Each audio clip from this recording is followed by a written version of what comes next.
Salam, sabahınız xeyir olsun dəyərli Space TV izləyiciləri. Yeni iş həftəsinin ilk iş günündə hər birinizi xoş gördük.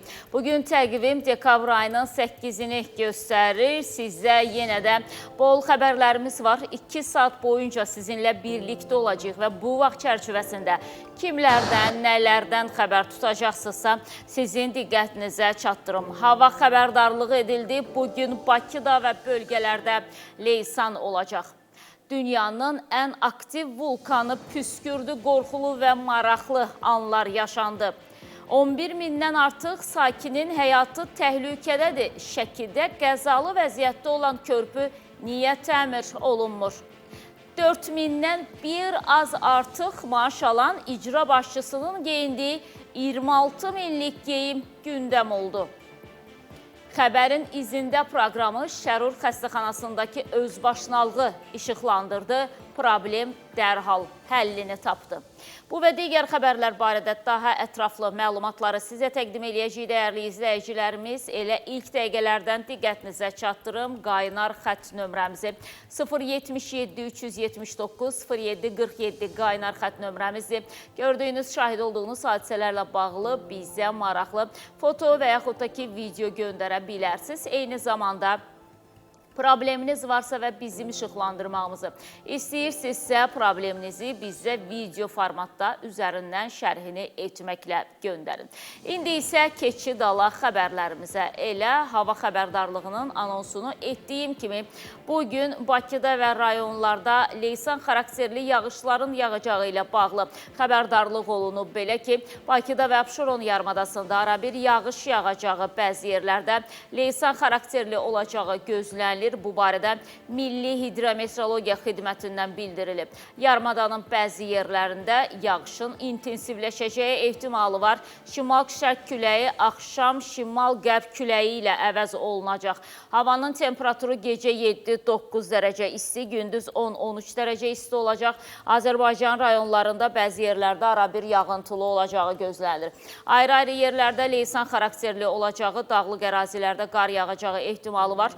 Gündüz yağıntıda qısa müddətli fasilələr olacaq. Bəzi yerlərdə arabir duman olacaq, güclənən qərb küləyi əsəcək. Havanın temperaturu gecə 2-7 dərəcə, gündüz isə 9-13 dərəcə, dağlarda gecə 0-4 dərəcə aşağıda, gündüz 4-8 dərəcə isti olacaq. Ötən həftənin 5-ci gündə bilirsiniz ki, dəyərli izləyicilərimiz Azərbaycanda, xüsusən də paytaxt Bakıda, Abşeron yarımadasında, eyni zamanda Sumqayıtda da elə leysan xarakterli yağışlar yağdı və bu yağışlar yağandan sonra Bakının bəzi yerləri bir daha bizə Venesiyanı xatırlatdı. Çox maraqlıdır ki, payız-qış mövsümü artıq başlayanda, payız qədəmlərini ölkəmizə qoyanda aidiyyatı qurumlar deyir ki, biz payız-qış mövsümünə hazırıq, qar da yağsa, tufan da qopsa, zərrə qədər qorxusu yoxdur. Amma çox təəssüf ki,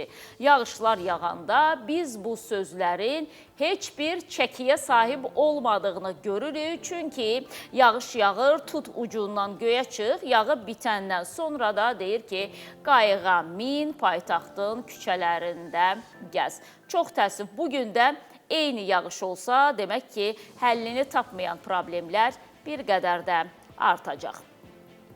Davam edirik. Kickboxing üzrə tanınmış məşqçi Tulin Ələkbərova həbs edilib. Belə ki, Tulin Ələkbərova və onun tələbəsi Abbas Rəhimli barəsində həbs qəti imkan tədbiri seçilib. Abşeron rayon məhkəməsində hakim Vaqif Həsənovun sədrliyi ilə keçirilən prosesdə istintaq orqanının təqdimatına baxılaraq hər iki şəxs barəsində qərar qəbul edilib və 21 yaşlı Tulin Ələkbərova və 19 yaşlı Abbas Rəhimli barəsində 4 ay müddətinə həbs qəti imkan tədbiri seçilib. Hər iki idmançıya qarşı Cinayət Məcəlləsinin 180.2.1 qabaqcadan əlbir olan bir qrup şəxs tərəfindən quldurluq törədilməsi və 181.2.5-ci silah və ya silah qismində istifadə edilən əşyalar tətbiq edilməklə quldurluq maddələri ilə ittiham irəli sürülüb. Qeyd eləyək ki, idmançılar Abşeron rayon ərazisində törədilmiş quldurluqda təqsirli bilinirlər. Onlar dekabrın 4-də 2004-cü il təvəllüdlü şəxsə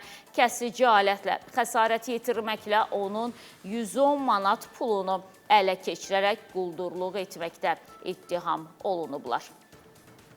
Havay adalarında dünyanın ən aktiv vulkanlarından biri olan Kilauea növbəti dəfə püskürüb və vulkanın püskürmə anı ətrafdakı insanlar tərəfindən lentə alınıb. Çox maraqlı görüntülərdə o qan qırmızısı dediyimiz rəngdədir. Vulkanın püskürməsi və ətrafda olan insanlar da bu anı çox maraqla izləyiblər və bir daha qeyd eləyək ki, dünyanın ən aktiv vulkanlarından biridir Kilauea. Davam edirik, dəyərli izləyicilərimiz. Valideynlər şagirdləri daşıyan servisin ödənişsiz olmasını arzu eləyirlər. Ötən həftə xatırlayırsınızsa, Xırdalanda bir valideynin bizim qaynar xəttimizə göndərdiyi şikayəti diqqətinizə çatdırmışdıq. Öz məktəbimizin təmiri bitib, amma bizim uşaqlarımız müəyyən məsafəni qət eləyib, başqa yerdə məktəbə getməlidirlər. Konkret desək, Xırdalan şəhər 2 saylı məktəbdən qaynar xəttimizə şikayət daxil olmuşdu. Bir müddət öncə də bununla bağlı məlumatı sizin diqqətinizə çatdırmışdıq. Deməli, məktəbin əsas korpusu təmirə bağlandığı üçün şagirdlər digər məktəbdə təhsillərini davam etdirmək məcburiyyətində qalırlar. Buna görə də şagirdlərin məktəblər arası daşınması servis vasitəsilə həyata keçirilir və bu da bəzi valideynlərin narazılığına səbəb olur. Əməkdaşımız Rəşad Vəkiloğlu sözü gedən şikayətlə bağlı sujet hazırlayıb, həmin insanlarla görüşüb, danışıb, problemin əsas kökü nədən ibarətdirsə buna aydınlıq gətirməyə çalışıb, izləyək. İstəyənlər piyada gedə bilər, istəyənlər də avtobusla. Xırdalan 2 saylı tam orta məktəbdə aparılan təmir tikinti işləri ilə bağlı artıq 3 aydır məktəbin ibtidai sinif kontingenti müvəqqəti olaraq Xırdalan 11 saylı məktəbdə tədrisini davam etdirir. Təmir müddəti ərzində şagirdlərin yeni ünvana daşınması üçün servis avtobusları təşkil edilib və proses işlər tamamlanana qədər davam edəcək. Lakin bəzi valideynlər servis xidmətinin dövlət tərəfindən qarşılanmasını istəyir. Servis kartları 2 nömrəli məktəbin şagirdlərinə bu məktəbdən 11 nömrəli məktəbə getmək üçün gediş haqqı kartıdır. Hansı ki, bu kartlara görə şagirdlərin valideynləri aylıq olaraq servis pulu 25 manat ödəniş edirlər. Bu karta görə pulu kimə ödeyirsiniz? Biz maşın sürücüyə. Nə qədər ödəyirsiniz aylıq? 25 manat. O pul kimə verilir? Məktəbə yoxsa? Sürücüyə. Siz nə qədər aylıq pul ödəyirsiniz? 25 manat şoferə veririk. Onların sözlərinə görə məktəbin təmirə bağlanmasına görə yaranan məcburi köçürülmə dövlət səviyyəsində həyata keçirildiyindən servis xərclərinin də qarşılanması gözlənilirdi. Ya məktəb qarşılamır, ya sektor qarşılamır ki, yaxın məsafə olduğu üçün biz ona qarışmırıq. Təhsilin balansındadır, biz bilmirik. Yaxın məsafə olduğu üçün özünüz aparın, özünüz gətirin. Əslində onu dövlət qarşılamalıdır. Avtobusları kim tutub? Avtobusları məktəb tutulmur. Kimlərsə tərəfindən təşkil olunub. Lakin gözləndiyi kimi olmadı. Servis valideynlərlə sürücülər arasında razılaşmış qiymət əsasında həyata keçirilir. Bir şagirdə görə nə qədər ödəniş alır? 25 manat. 25 manat isə kim ödəyir? Valideynlər. Marşrutdan ucuzdur, yəni 40 qəpiyə. Məsələ ilə bağlı Abşeron Xızı Regional Təhsil İdarəsindən bildirildi ki, Xırdalan şəhər 2 nömrəli tam orta ümumi təhsil məktəbinin əsas tədris korpusunda təmir işləri aparıldığından tədris prosesi müvəqqəti olaraq digər tədris müəssisəsində təşkil edilib. Təmirə aparılan və şagirdlərin köçürüldüyü təhsil müəssisələri arasındakı məsafə yaxın olduğundan şagirdlərin müəssisə tərəfindən daşınması nəzərdə tutulmayıb. Şagirdlərin xüsusi nəqliyyat vasitəsilə daşınması valideynlərin şəxsi təşəbbüsü əsasında həyata keçirilir. Bununla bağlı müəssisə tərəfindən heç bir vəsait toplanılmır. İdarədən verilən məlumata görə 3 aydır digər məktəbdə oxuyan Xırdalan 2 saylı məktəbin bəzi şagirdləri yeni tədris həftəsindən artıq öz məktəblərində təhsillərini davam etdirəcək. Beləliklə, servis problemi də həll olunacaq. Deməli, sentyabr ayının 15-dən yeni tədris ili başlayıb, dəyərli izləyicilərimiz, hansı ki 2025-2026-cı dərs ilinə start verilib. Və sentyabr ayının 15-dən bugünə qədər, bugün dekabr ayının 8-idir, hələ də bu məktəbin təmiri bitmir. Məsələ burasındadır ki, dünənə qədər biz izləyirdik ki, yeni tədris ilinə ya məktəb tikilməsi lazımdırsa, məktəbi tikib təhvil verirlər, ya da təmir olunması lazımdırsa, bütün bu proses sentyabr ayının ən uzağı 14-ünə qədər tamamlanır ki, ayın 15-də uşaqlar rahat şəkildə getsinlər evlərinin yaxınlığında olan məktəbdə təhsillərini alsınlar. Baxın, deməli, aylardır ki, bu məktəbin təmiri gedir. Mən bilmirəm, bəlkə də ola bilsin ki, divarlarda sənət əsərləri yaradılır, uşaqlar üçün, uşaqların dünya görüşünün artırılması üçün bəlkə həqiqətən də oranın hər otağını çox tanınan bir rəssama veriblər ki, işlə, tələsmə, aramla, məktəbin o divarlarında ya sinif otaqlarında bu sənət əsərini yarat. Hər halda ola bilər ki, sənət əsəri yaranır deyə və məktəbin direktoru da gəlir ki, buradan xoşum gəlmədi, buranı biraz belə elə. Məsəl üçün, tutaq ki, quş qənədi çəkirsənsə, elə ki, açılmış formada olsun, bağlanmış formada xoşuma gəlmir. Neysə də, yəni bu məktəbin təmiri bugün dekabr ayının 8-idir, başa çatmır.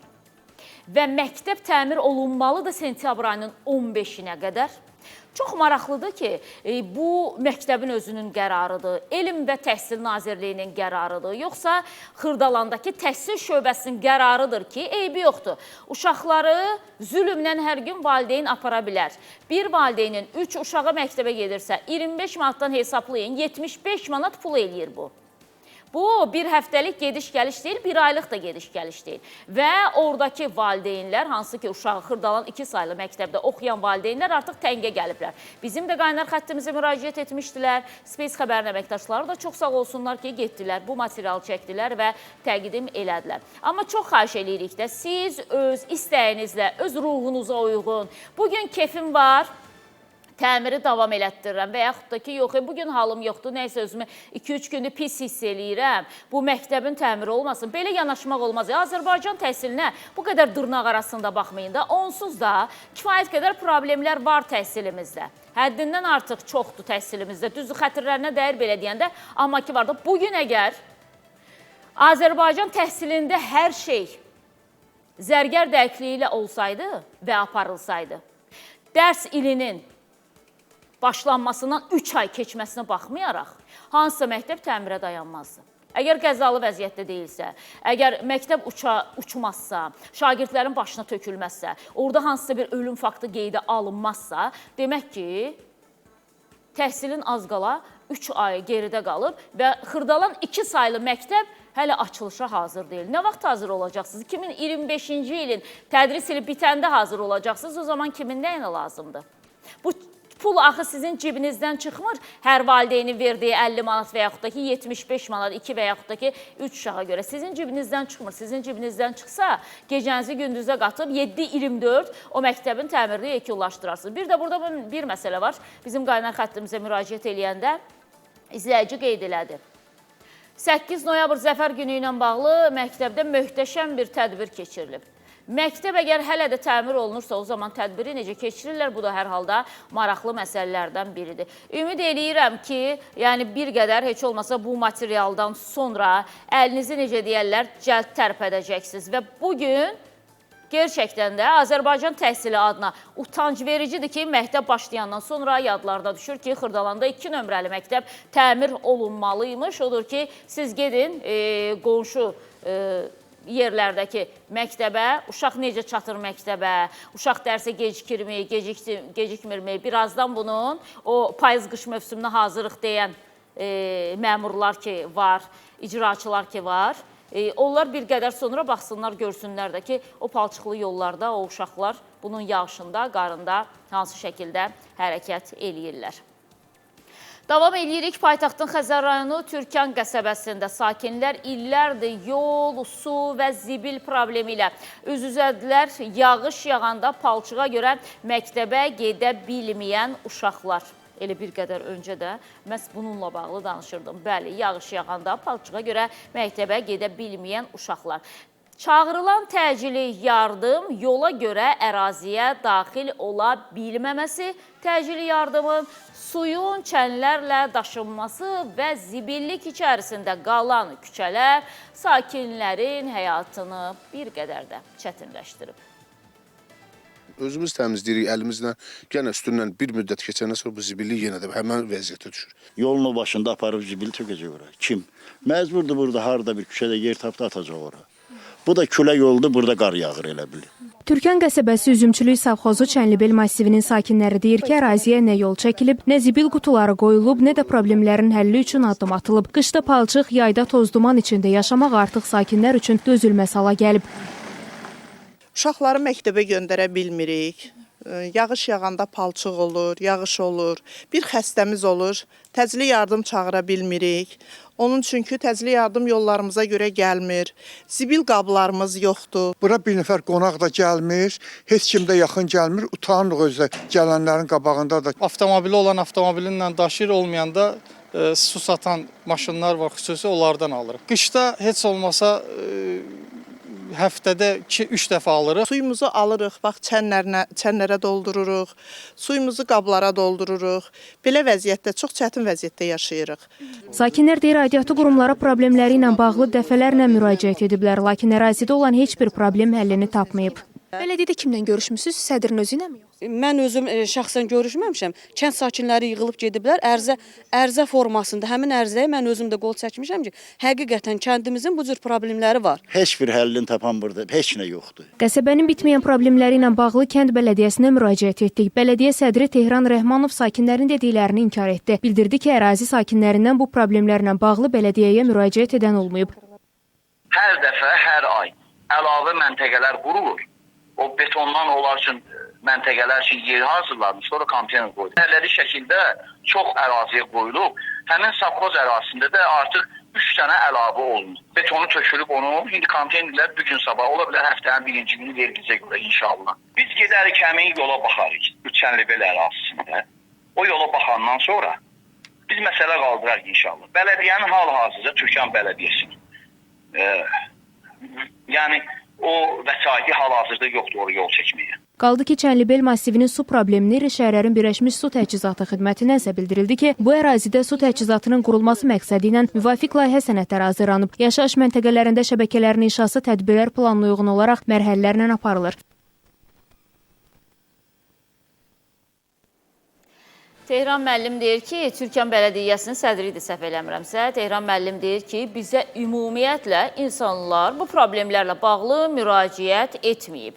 Ümumiyyətlə, bəzən problemlər var ki, onlarla bağlı müraciət eləməyə ehtiyac yoxdur. Yəqin ki, siz bələdiyyə sədri olaraq və ya da ki, sizin əməkdaşlarınız bələdiyyə işçiləri olaraq heç olmasa ildə, ayda bir dəfə yollarını Türkan qəsəbəsindən salırlar. Yəni, bəzi problemlər var ki, onlar az qalırlar ki, adamın gözünün içinə girsin də. Yəni ona görə o ilə bağlı kimisə müraciət etməsinə ehtiyac yoxdur. Amma ki, bələdiyyənin sədri deyir ki, bununla bağlı bizə müraciət olunmayıb. Yolun çəkilməsinə qalanda isə bələdiyyənin vəsaiti yoxdur ki, yol çəksin. İcra hakimiyyəti deyir, vəsaitim yoxdur. Bələdiyyə deyir, vəsaitim yoxdur. Nə bilim, Hansısa Nazirlik deyir, vəsaitim yoxdur. Aidiyyatı qurumlar deyir, vəsaitim yoxdur. Ay baş verim. Onda bu insanlar öz ciblərindən, nə bilim, maaşlarından 10 manat, 10 manat, 100 manat, 100 manat yığıb yollarımı asfaltlamalıdırlar. Bu vəsaitlər, bəs bu qədər vəsait ayrılır.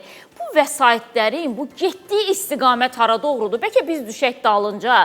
Deyək, ay vəsait hara gedirsən? Sən məsəl üçün xərclənmə yerin buradır da, sol tərəfdə. Sən üzü sağa hara gedirsən? Deyəcək, ya bələdiyyə sədrinin cibinə gedirəm, ya nə bilim icra başçısının cibinə gedirəm, ya mavinin cibinə gedirəm. İndi birinci mavin, ikinci mavin, üçüncü mavin hansının cibinə gedirsə getsin. Və yaxud da ki, nə bilim, bu gedir də bu məbləğdə. Çünki hər dəfə dövlət başçısı, Prezident İlham Əliyev dövlət büdcəsindən maliyyə ayırır. Bu maliyyə 100 min, 200 min olmur. Bu maliyyə milyonların üzərində olur. Ağızda açan kimi deyirlər, bizim vəsaitimiz yoxdur. Yenə də sual verirəm. Mən vurmadım, siz yıxılmadınız. Bu vəsaitlər hara gedir?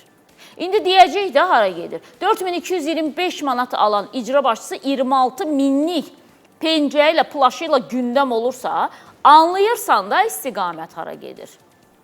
Bu qəşəng brend geyinmək hamının arzusudur. Mənim də arzumda. Amma ki, deyir yorğanıva bax, ayağını da ona görə uzat da. Sonra da gündəm olanda deyirlər ki, əşi bu icra başçılarından nə istəyirsiniz məsələn? Və yaxud da ki, bu filan yerin nazirindən nə istəyirsiniz məsələn? Heç nə. Sadəcə istəyirik ki, onlar insanlara, vətəndaşlara hesabatlarını versinlər.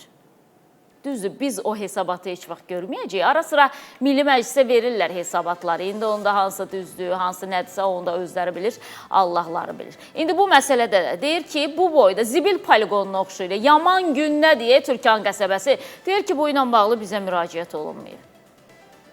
İndi amma bir adam gəlsin, bir daha bu misal çəkəcəm.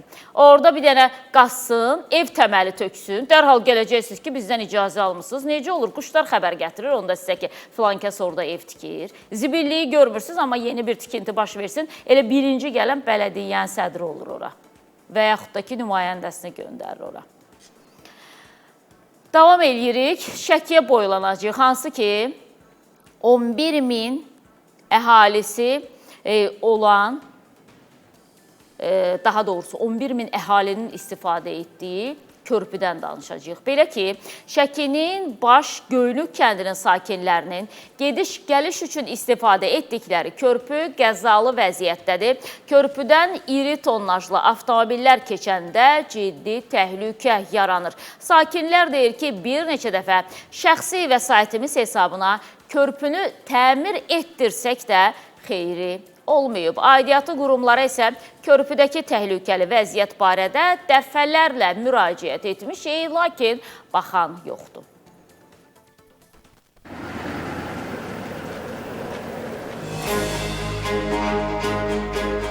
Üzərində dayandığım körpü Şəkinin Baş Göynük və Başşabal kəndlərini Şəki şəhəri ilə birləşdirən yeganə əlaqə vasitəsidir. Şəkinin Baş Göynük kəndi ərazisindən keçən Şin çayı üzərində 20 il öncə dəmir körpü quraşdırılıb. Körpünün ensiz olması səbəbindən nəqliyyat vasitələrinin keçidində ciddi problemlər yaranır. Ağır tonajlı avtomobillərin hərəkəti zamanı körpüdə yaranan çatlar daha da genişlənir. Körpü çox ensiz olduğundan bu körpüdən yalnız bir nəqliyyat vasitəsi keçə bilir. Bu da həmin kəndlərdə yaşayan 11.000-dən artıq sakinin gediş-gəlişi üçün çətinlik yaradır. 2 sıra olsa bizim kəndin maşın sayı da çoxdur da, böyük kənddir. Sakinlər deyir ki, körpünün giriş və çıxışında tez-tez yaranan tıxaclar vaxt itkisi ilə bərabər qəza riskini də artırır. Yaxın gələn yoxdur. Gerək kimsə düşsün, yıxılsın, neçə dəfə qırılsın, çiçəki kimi.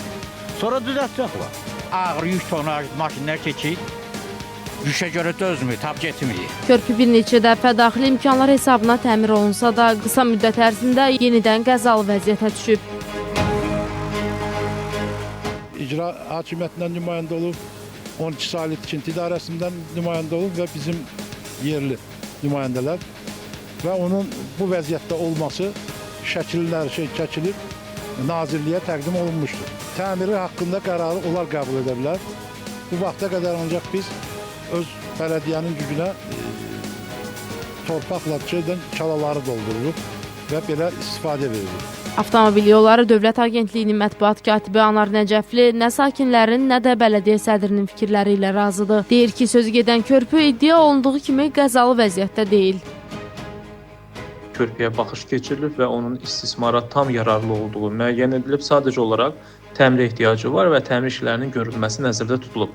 Körpü inşa edilərkən yalnız bir nəqliyyat vasitəsinin hərəkəti üçün nəzərdə tutulub. Sakinlər isə 2 hərəkət zolaqlı yeni bir körpünün tikilməsini istəyirlər. Bununla bağlı tərəfimizdən təkliflər hazırlanaraq aidiyyatı qurumlara təqdim olunub. Çıxarılacaq qərardan asılı olaraq gələcəkdə tərəfimizdən müvafiq addımlar atılacaq. Qeyd edək ki, bu körpü 11.400 əhalisi olan Baş Göynük kənd sakinlərinin istifadəsində olan yeganə körpüdür. Bəli, Azərbaycan Avtomobil Yolları Dövlət Agentliyinin İctimaiyyətlə Əlaqələr Şöbəsinin rəhbəri Anar Nəcəfli deyir ki, orada çıxış edənlər, problemi səsləndirənlər heç də düz demirlər, körpü qəzalı vəziyyətdə deyil. Amma körpünün indi o asfalt örtüyünün ən azından hansı vəziyyətdə olduğunu burada izləyicilər də gördülər. Hələ elə bir qurum görməmişəm ki, o qurumun rəhbəri və ya İctimaiyyətlə Əlaqələr Şöbəsinin rəhbəri desin ki, bəli, sakinlər haqlıdırlar, burada bu problem var. Demək olar ki, belə bir açıqlama, belə bir rəsmi məlumat indiyə qədər mən görməmişəm. Çox nadir hallarda görərsən ki, hansısa qurumun rəhbəri desin ki, bəli, orada problemlər var, sakinlər düz deyil, amma bunun üçün bizə maliyyə məsələn gələn il ayrılacaq və yaxud da ki 7 aydan sonra ayrılacaq. Yəni çox az hallarda belə bir yanaşmanı sən eşidə bilərsən. Əksər hallarda o vəzifə sahibləri, onların mətbuat katibləri deyirlər ki, siz nə danışırsınız, elə bir problem yoxdur. Bilməm, bizim körpü, indi gördüyümüz körpü bəlkə də başqa rayonda çəkilmişdi. Şəkinin Başgöyünü körpüsü adı ilə verirdilər, amma ki, bu da belə deyil də, bunu da hamımız çox qəşəng bilirik. İndi Lənkərandan Masallı və Yardımlıya gedən magistral yoldan da danışacağıq, hansı ki, bu magistral yolun asfalt örtüyü dağılıb. Magistralda dərin çalalar əmələ gəlib, əsasən də günün axşam saatlarında həmin çalalara düşən nəqliyyat vasitələrinin ehtiyat hissələri sıradan çıxır ki, bu da sürücülərin haqlı narazılığına səbəb olur. Yəqin ki, burada da aidiyyatı qurum deyir ki, nə danışırsınız orada heç bir çaladan söhbət gedə bilmir. Hər halda hansı görüntülər lentə alınıb izləyək. Lənkərandan Masallı və Yardımlıya gedən qısa magistral yolun asfalt örtüyü yararsız vəziyyətdədir. Bu vəziyyət daha çox Lənkəran rayonunun Girdəni və Ravul kəndləri arasında müşahidə olunur. Yolun bir hissəsində 4-5 yerdə dərinliyi təqribən 10-15 sm olan çalalar əmələ gəlib.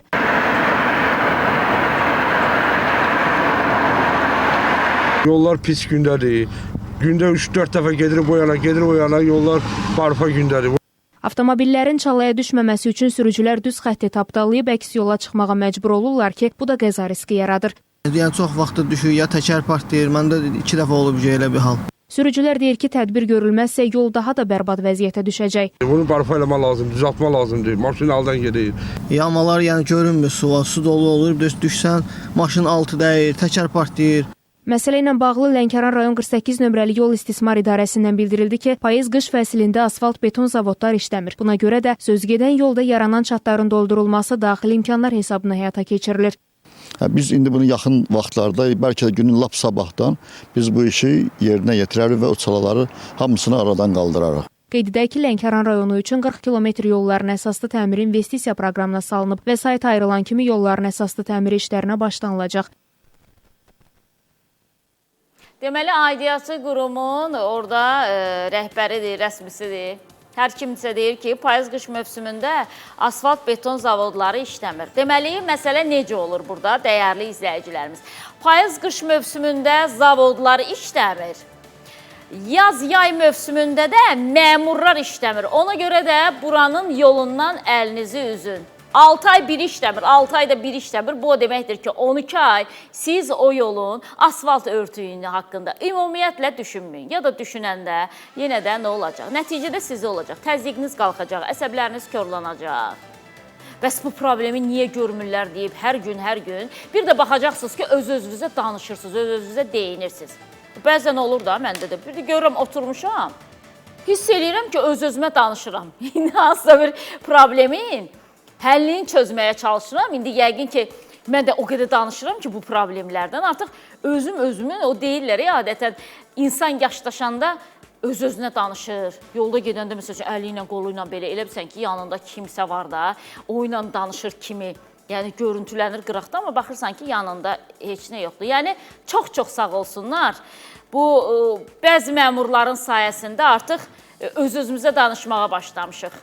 45 yaşım tamam olub mən sentyabrın 14-ündə. Heç olmasa qoyardınız 70-dən sonra danışardım da öz-özümə. Yox, 45-dən artıq, 45 də deyil, 2-3 il bundan əvvəldən artıq başlamışam öz-özümə danışmağa. Sağ olasınız. Yəni bu məsələdə də İndi Lənkərandan Masallıya və Yardımlıya gedənlərsiz yenə də ölçün, biçin, öz vəsaitiniz hesabına görün, neyə bilirsinizsə çalaları doldurun. Yeri gəlmişkən, əgər məsəl üçün bunlar deyirlərsə ki, payız-qış mövsümündə asfalt beton zavodları işləmir. Ötən günlərdən artıq Sumqayıtda məhəllə daxili yolların asfaltlanmasına başlanılıb ki, bir hissəni də bizim həyətə gəldilər, çəkdilər, haradakı problemlər var idi, o problemi həll etdilər və hətta bildirildi ki, bir neçə gündən sonra məhəllə daxili yollar tamamilə asfaltlanacaq. Yəni, təzə bir asfalt örtüyü çəkiləcək. Necə olur? Sumqayıtda bu zavod işləyir, asfalt zavodu işləyir. Amma Masallıda asfalt zavodu işləmir. Yəni, bu da hər halda maraqlıdır. Demək ki, siz sadəcə özünüz istəmirsiniz problemi həll eləyəsiniz. Ona görə də bəhanə eləyirsiniz. Bir daha deyirəm, gözümün şahidiyəm. O gün elə eyvandan mən də baxırdım ki, gəldi, orada asfalt daşıyan maşın saxladılar və ondan sonra hansı yerlərə ehtiyac var idisə, bizim də həyətimizdə çalalar var idi və gəldilər.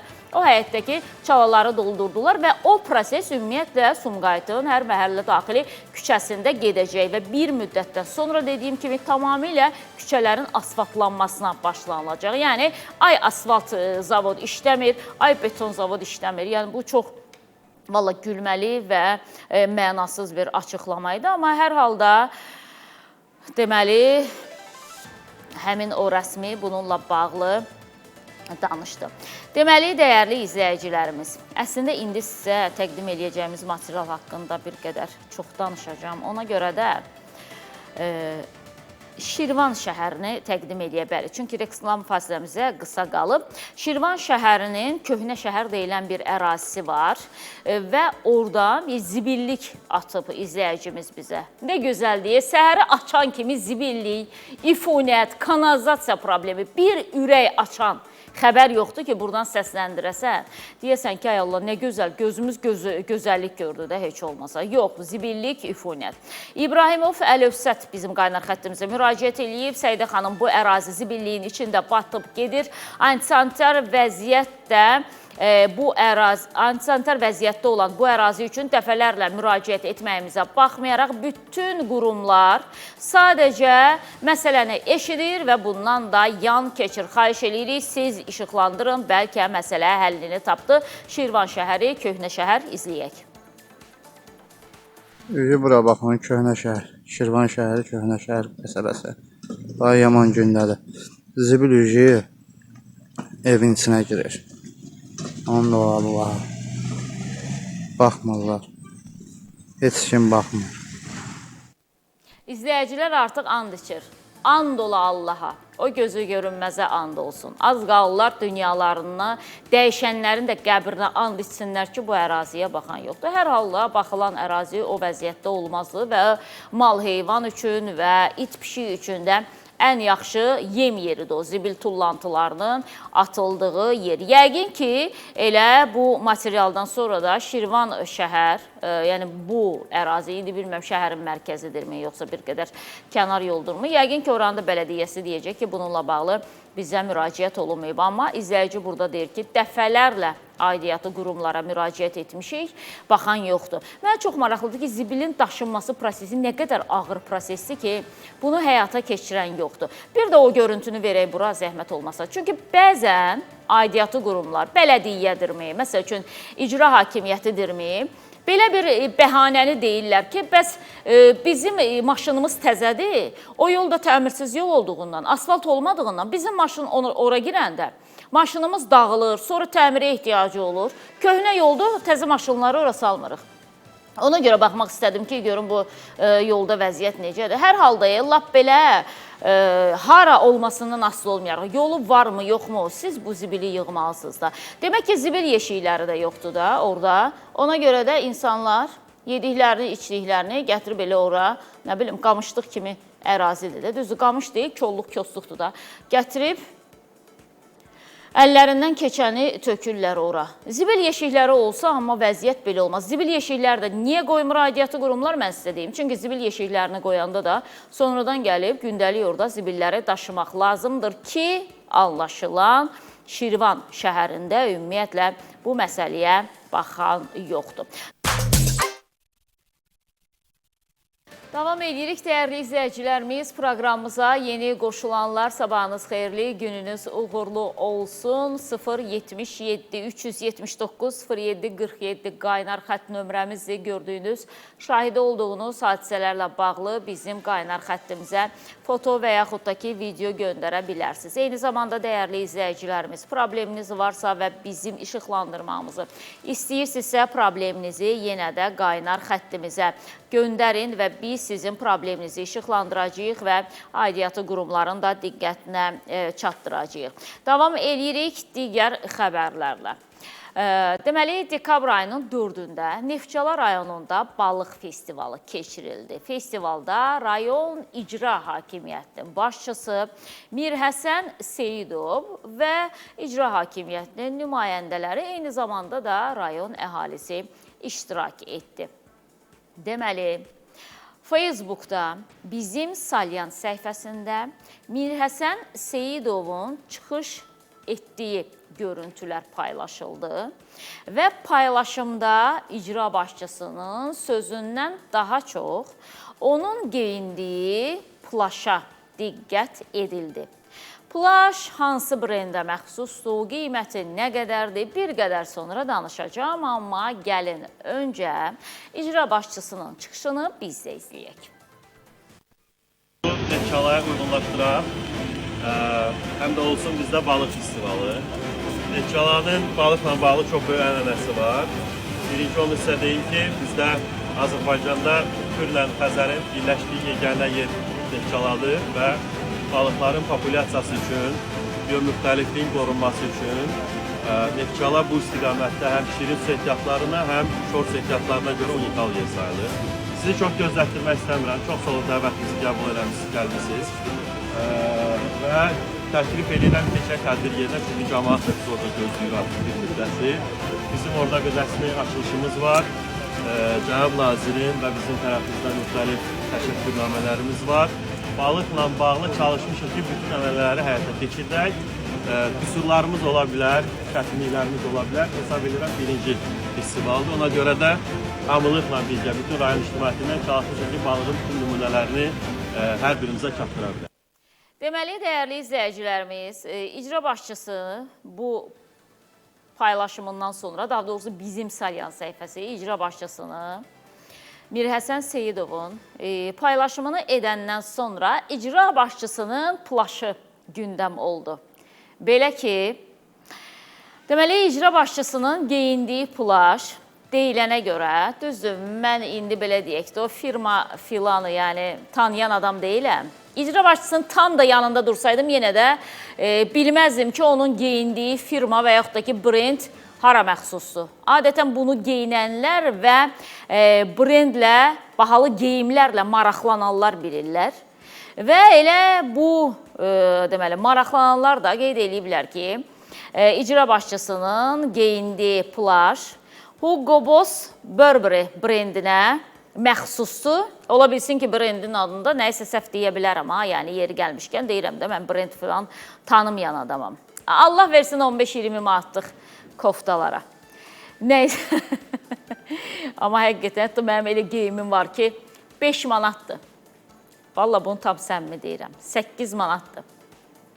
Deməli, icra başçısının geyimi Hugo Boss Burberry brendinə məxsusdur və qiymətinin təqribən 13.000 avro, yəni 25.730 manat olduğu iddia edilir.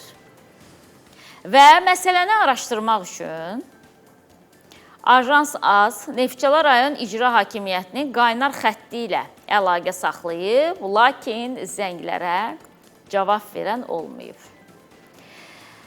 Deməli, Neftçala rayon icra başçısı Mirhəsən Seyidovu uzun sözün qısası bu çıxışına görə artıq peşman etdilər. Hansı ki, onun o plaşının qiymətini açıqlayanlar və hansı brendə məxsus olduğunu deyənlər. İndi sizə bir tablonu təqdim edəcəm, hörmətli izləyicilərimiz. Deməli, o tabloda icra başçıları nə qədər maaş alır, o göstərilir. Və bunu ötən həftələrdə verilişimizdə sizə təqdim etmişdik. İqtisadçı Natiq Cəfərli sosial şəbəkə hesabında icra başçılarının aldığı maaşlarla bağlı bir paylaşım etmişdi. Bir o zəhmət olmasa, bəli, maaşı ekranlara gətirək. Bakı şəhər icra başçısı 7650 manat maaş alır. Gəncə, Sumqayıt şəhərlərinin icra başçıları 5625 manat. Əhalisi 100 mindən çox olan rayonların icra başçısı 4587 manat. Əhalisi 50-100 min arası olan rayonların icra başçısı 4225 manat maaş alır. Bildiyim qədərilə Neftçala da əhalisi çox olan rayonlar sırasına daxil deyil. 50-100 min arası əhalisi olar. Lap əməkdaşlardan xahiş edəcəm, bir dəqiqləşdirsinə, bir axtarış verin, görək Neftçalanın nə qədər əhalisi var ki, tam dolğun burada deyək də. Yəni, icra başçısının haqqına girməyim. Son vaxtlar söz vermişəm, axı, icra başçıları ilə dost olacam. Şikayətdən bir şey çıxmır. Ona görə də gəlin baxaq görək ümumiyyətlə Neftçalanın əhalisi nə qədərdir. Sosial şəbəkə üzərində Neftçaladan bizi izləyən izləyicilərimiz 86 min, deməli 100 minə yaxın, təşəkkür edirəm, çox sağ olun. 100 minə yaxındır demək ki və 100 minə yaxındırsa 4225 manat maaş alır Mirhəsən müəllim. Mirhəsən oldu, səhv eləmirəmsə, bəli. Mirhəsən Seyidovun maaşı 4225 manatdır. Lazımdır mənə, indi vurmalıyam, çıxmalıyam, üstə gəlməliyəm, toplamalıyam. Deməli, plaşının da qiyməti 26 mindir, aldığı maaş da deyək ki 4 mindir də, tutaq ki. Bu 6 dəfə çox olur da artıq. 7 dəfəyə yaxın maaşının qiyməti. Bir şey deyəcəm, amma gülməyin, dəyərli izləyicilərimiz. Elə ümid eləyirəm ki, Neftçala rayon icra başçısı da deyəcək ki, Səidə xanım, düz deyirsiniz. Nə bilirsiniz? Bəlkə baxın, Mirhəsən Seyidov 4225 manat maaşını alıb, ayda 4000-ini kənara atıb ki, bu payız mövsümündə özümə bahalı bir plaş alacam. 7 ay maaşını yığa bilər də, icra başçısı 7 ay maaşını yığa bilməz. Ayını yola verib, belə deyək, 225 manatla. Biz 225 manatla dolanırıq, bəzən yola vermək demirəm. Bəzən biz 225 manat aylıq bizim xərcimiz olur. Bizim aylıq xərcimiz, icra başçısının da aylıq xərci ola bilər də, burada nə var ki? Yəni adam 7 ay maaşını yığıb üst-üstə, 6-7 ay və yaxud da ki, kreditlə alıb. Redaktoruma təşəkkür edirəm, kredit məsələsi yadıma düşmürdü. Və ya da ki, kreditlə alıb. Ya ala bilməzmi? Niyə biz elə düşünürük ki, icra başçıları kreditlə yaşamır? Və yaxud da ki, onlar arxaya qara günləri üçün pul atmırlar. Belə o deyir, qəpik, dama göl olur. Bunlar da qəpik yığıblar. Qəpiklər toplanıb olub 28 min manat. Niyə paxıllıq çəkirik? Biz geyinə bilmirik deyə 28 min yox, 25 min manat. Adamın 3 min haqqına girdim burada. Biz geyinə bilmirik deyə elə niyə paxıllıq eləyir ki, icra başçıları da geyinməsin? Niyə geyinməsin ki? Niyə geyinməsin? Neftçala maşallah balığı ilə zəngin olan rayondur da. Ümumiyyətlə Neftçala elə məxsus balığına görə tanınır, səhv eləmirəmsə, yoxsa başqa bilməm, onların məşğuliyyət növləri varmı, yoxdur? Hə, balığına görə. Geyinsin də Mirhəsən Seyidov. Yeri gəlmişkən, seçiləndən sonra ilk dəfə idi belə bir çıxışını görürdüm mən Mirhəsən bəy. Onsuz da ildə ayda bir dəfə danışan icra başçısıdır. Onu da yenə də deyirəm, peşman elədiniz danışdığına. Sağlıqla geyinəsiniz Mirhəsən bəy. Heç kimin, heç bir bahalı geyimində gözüm yoxdur. Amma heç olmasa insanların qarşısına çıxanda o brendləri toy üçün saxlayın, qohumlarla görüşə gedəndə saxlayın. Hər halda qohumlar üzünüzə vurmayacaq da. 4000 maaş alırsan, 25 minlik plaşı necə geyinirsən? Amma biz dərhal deyirik də. Bu dəqiqə təzyiqim qalxdı mən. Mən niyə bəs o plaşdan geyinə bilmirəm? Hələ onu araşdırana təşəkkür edirəm. Nə yaxşı ki, mən o brendin adını oxudum burada. Hugo Boss Burberry. Yəni, səhv deyirəmsə, yenə dedirəm, üzürlü sayına. Çünki mən brenddən filandan xəbərim olmayan adamdır. Hə, neysə ki, heç nə. Mən əksinə burada Neftçala rayon icra başçısına alqışlayıram ki, çox qənaətçil adamdır, bəli, üst-üstə yığa bilir, qəpik yığa bilir, ondan sonra da gedir ürəyi istəyir, 25 minliyini geyinir, ürəyi istəyir, 30 minliyini geyinir. İndi biz yığa bilmirik, çünki bizdə qəpik qalmır. Biz yığa bilmirik, niyə paxıllıq eləyirik ki? Sağlıqla geyinəsiz, inşallah ondan bahalsını da geyinəsiz. Düzdür, bəzilərin ürəyin partladasınız, amma eybi yoxdur. Mən heç kimə valla paxıllığım filanım yoxdur. Davam edirik, dəyərli izləyicilərimiz. Arada belə ürək açan xəbərlər də oxumaq lazımdır. Deməli, Cəllabad rayonunun Suraxanlı kəndindən bir izləyicimiz bizə şikayət göndərib. Deyir Səidə xanım, Talih Əliyevdir sizi narahat eləyən. Həsənli orta məktəbdə mən gecə gözətçisi işləyirdim. Dadaşov Əli Qismət mənə dedi ki, mənim qoyunlarımı otar. Mən də onun malını otarmadım. Sonra məni alladıb apardı rayona, orada kağıza qol çəkdirdi. Məni işdən azad etdi. İndi işsiz qalmışam. 3 az yaşlı övladım var. Onları dolandıra bilmirəm. Xahiş edirəm, bu işə bir çarə tapın. Mən yenidən işimə bərpa olum. Belə başa düşdüm ki, Həsənli Orta Məktəbin direktorudur Əli Qismət Dadaşov. Ki, gözətçiyə deyib ki, apar mənim qoyunlarımı otar. Gözətçi də deyib ki, qoyunları otarmıram. O da deyib, qoyunları otarmırsan. Gör indi, mən səni başına necə oyun açacağam.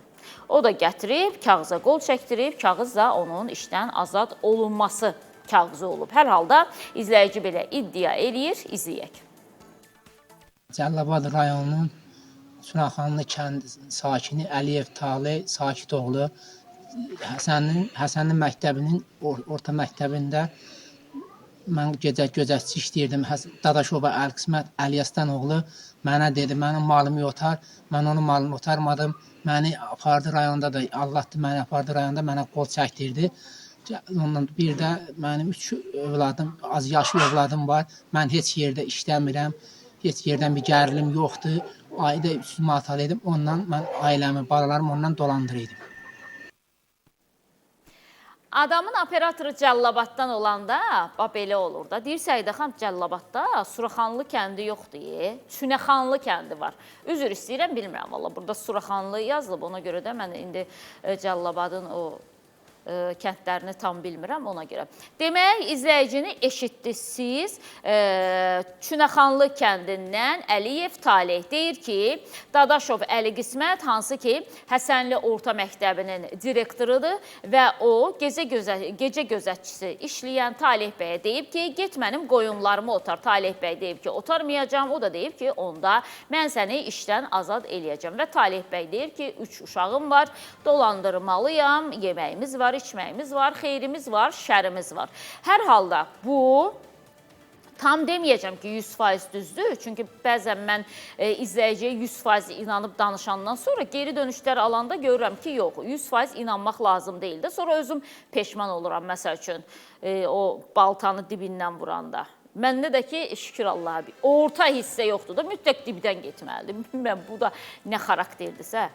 İndi ona görə də bu məktəbin direktoru ilə bağlı bir ayaq yeri saxlayacam, necə deyərlər. Çünki ola bilsin ki, geri dönüş elədi, nə bilim, sənət göndərdi. Çünki dəfələrlə bizim elə bu deməli, Cənub bölgəsindən başımıza gəlib bir dəfə də bir məktəb direktoru ilə bağlı, bir dəfə yox, hətta 2 dəfə bizə şikayət gəlmişdi. Birində xatırlayırsınızsa, məktəbin direktoru çörək satdığı ilə bağlı izləyici bizə görüntülər atmışdı. Güya ki, dərsin başını buraxır, məktəbin başını buraxır, ancaq məktəb direktoru çörək satmaqla məşğuldur. Mən o zaman da dedim ki, çörək satmaq ayıb deyil. Bir məktəb direktoru bunu özünə yaraşdırırsa nə gözəl. Çox məktəb direktorları var ki, sürücü açır qapısını, oturur, eləyir ki, o həyat tərzini yaşamaq istəyir. Elə məktəb direktoru da var ki, aldığı maaşı onu qane eləmir. Məsələn, elə həmin o məktəb direktoru kimi. Və o gedib başqa yerdən də gəlir sahəsi əldə edir, çörək daşıyır mağazalara və oradan da halal şəkildə pulunu qazanır. Biz əslində belə məktəb direktorlarına dəstək olmalıyıq və onları alqışlamalıyıq ki, o məktəbdə rüşvətxorluq yoxdur. Rüşvət alan məktəb direktoru müəllimlərindən hər ay mənə maaşınızdan filan qədər pul verəsiniz deməyən məktəb direktoru biz alqışlamalıyıq, linç etməli deyilik. Və o zaman çox peşman olmuşdum o məktəb direktoru haqqında. Yenə də deyirəm, heç bir yəni onun əleyhinə şərh verməmişdim. Sadəcə bir məsələyə toxunmuşdum ki, dərs vaxtı dərsi atıb əgər mağazalara çörək daşıması ilə məşğuldursa, bu yaxşı deyil, bu təhsilin keyfiyyətinə təsir göstərəcək. Çünki biz qılınc müsəlmanıyıq da, mütləq başımızın üzərində rəhbər olmalıdır, müdir olmalıdır. Yoxsa özümüz başımızı aşağı salıb öz işimizi normal görə bilmirik. Bu hamıya şamil deyil. Yəni bu işini sevənlərə aidiyyatı yoxdur. Amma bəziləri var ki, onu tələb eləyir də ki, gəl dur başımın üstündə. Daim qışqır, daim məndən tələb elə, ondan sonra işimi görüm. İndi o həmin məktəb direktoru ilə bağlı materialı işıqlandıranda mən həqiqətən də peşman olmuşdum, ümumiyyətlə işıqlandırmama peşman olmuşdum.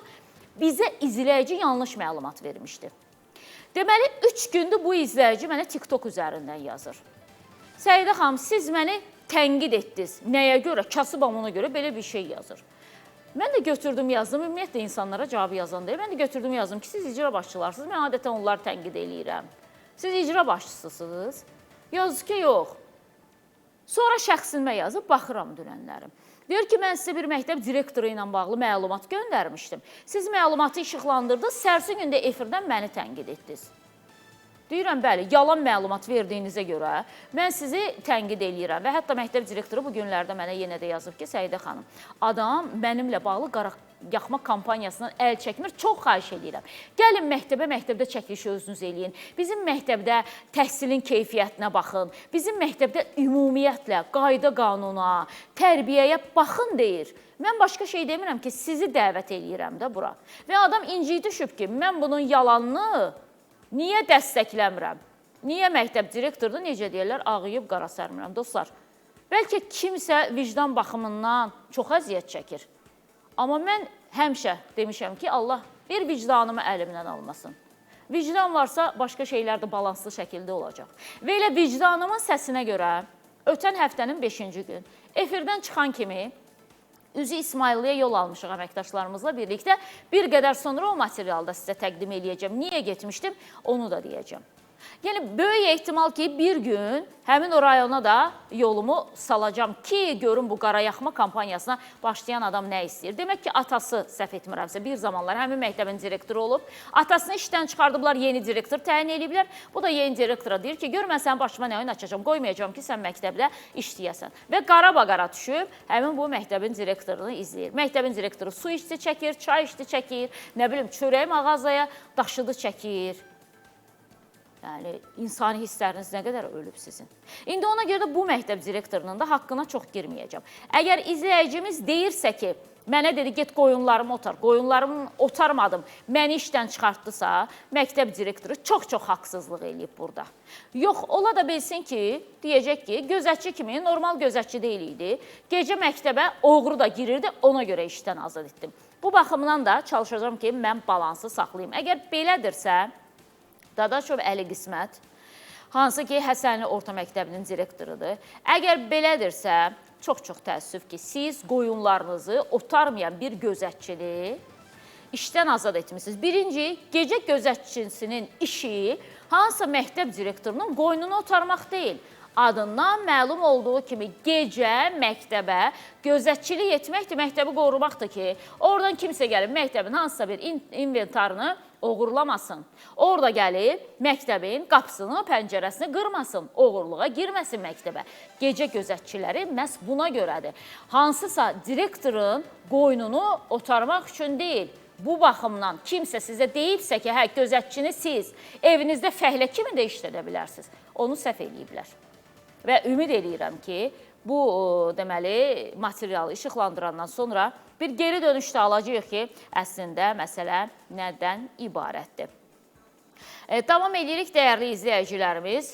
Ötən verilişlərimizdə Şərur rayon mərkəzi xəstəxanasında təcili tibbi yardım maşınlarının heç birinin işləməməsi ilə bağlı və bir də ki, işləyən maşın da bu rayondan mərkəzə xəstə çatdırmadığı üçün o təcili tibbi yardım maşınında can verən xəstəni sizə təqdim etmişdik. Çünki izləyicimiz qaynar xəttə bu videonu atmışdı.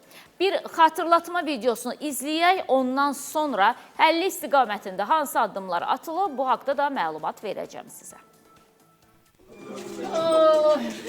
Ay Rəşid, ay Rəşid, çəkil. Bunlar niyə durublar? Neynirlər ki?